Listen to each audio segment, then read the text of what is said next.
কবিতাৰ শিৰোনাম তোমাৰ প্ৰেমত বলিয়া এটি সন্ধিয়া। কবি মণি ডেকা, আবৃত্তি নাহৰজিৎ শৰ্মা। তোমাৰ প্ৰেমত বলিয়া এটি সন্ধিয়া, এই যে তোমাৰ হাঁহিটো বিজুলীৰ নিচিনা চিকমিকাই উঠা, তোমাৰ ধেনুভৰীয়া জেলাউৰিৰ চকুজুৰি আহিলে পৰা তোমাৰ দুগালৰ ডিম্পলটোৱে বলিয়া কৰে জানা। তোমাৰ প্ৰেমত মনটোৱে বাধা নামানে তোমাক দেখিলে, এটি সপোন আলফুলে গুজি দিবৰ মন যায় তোমাৰ বুকুত সংগোপনে। জানা নিহাৰিকা, সিদিনা দেখিছিলোঁ তোমাক দীঘলী পুখুৰীৰ পাৰত বহি একান্ত মনে পানীৰ ঢৌবোৰলৈ চাই আছিলোঁ।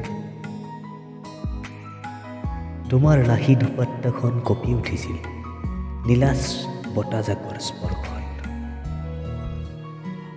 আৰু তোমাৰ দীঘল চুলি কচাই বতাহৰ তালে তালে নাচি যেন আমন্ত্ৰণ দিছিল।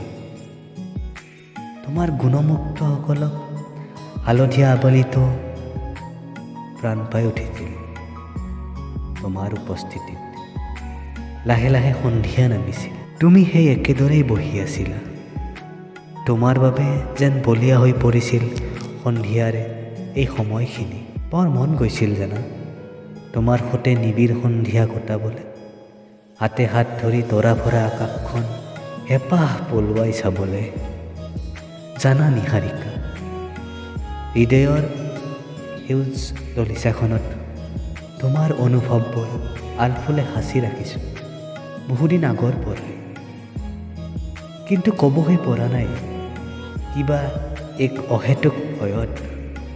জানোচা তুমি কৈ দিয়া আই এম এংগেজ, শুনিবলৈ বৰ কষ্ট হ'ব জানা। কিজানি সংজ্ঞা হেৰুৱাই পেলাম। সেইবাবেই আজি অতদিনে মনৰ হাবিয়াসটো মনতে সামৰি দূৰৰ পৰাই চাই আছোঁ তোমাক। তুমি বাৰু বুজিবানে মোৰ মনৰ অনুভূতিবোৰ কেতিয়াবা? জানা নিহাৰিকা, লগৰ ল'ৰাবোৰে সদায় মোক জোকায় তোমাৰ নামটো কৈ। মনটো বৰ ভাল লাগে জানা, অজানিতে বুকুখন ফুলি উঠে। তোমাৰ প্ৰতি থকা ভাল পোৱাবোৰ এপাহ খৰিকাজায়ে হয়। ধন্যবাদ।